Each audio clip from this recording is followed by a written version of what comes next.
चढ़ी रात में भूख लगल बा कितना खातू तू। अरे खानवा तो मांगत है और कुछ ना मांगत है रे, काहे इतना गुस्सा थे। खानवा तो नहीं मिले लेकिन अब जोन किया ले का सुना।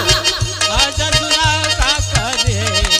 हे बूढ़ा बूढ़ भयो काल भयो जीव का, हे बूढ़ा बूढ़ भयो काल भयो जीव का, हे बूढ़ा बूढ़ भयो काल भयो जीव का। काल भयो जीव का हो, काल भयो जीव का हो, काल भयो जीव का। हे बूढ़ा बूढ़ भयो काल भयो जीव का, हे बूढ़ा बूढ़ भयो काल भयो जीव का, हे बूढ़ा बूढ़ भयो काल भयो जीव का।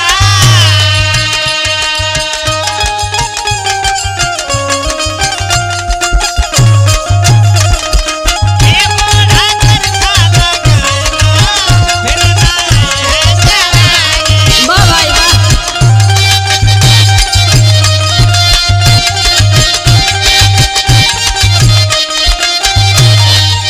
अरे पतैया, का यार अरे हम जब रहली अपने जमाने में तो 10 जने के बैठा के खियावत रहली रे।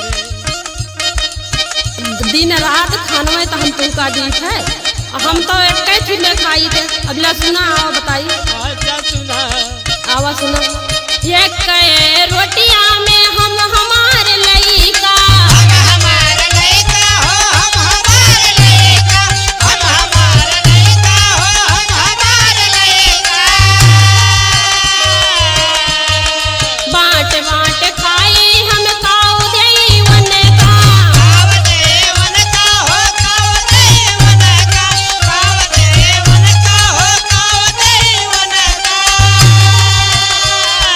ये कहे रोटिया में हम हमार लइका, बाँट बाँट खाई हम काऊ देवन का। सौ सौ भौरी लगायो बूढ़ा तुम काहे, बूढ़ा बूढ़ भयो काल भयो जीव का। हे बूढ़ा बूढ़ भयो काल भयो जीव का, हे बूढ़ा बूढ़ भयो काल भयो जीव का।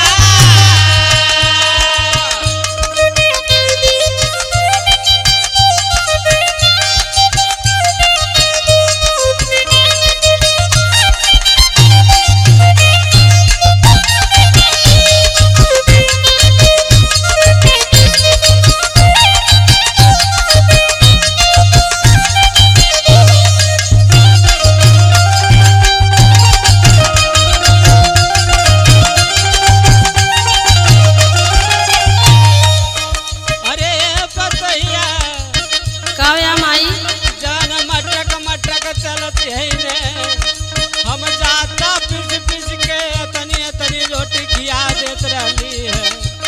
अतर अब का हम बताई। अब मटक मटक के अपना हु जवाने में तू चलत रही हो मेरे माई, बड़ा माई का थे इतने तोहार इज्जत बा। सुना। सुना। 2 टाइम के बदली 4 टाइम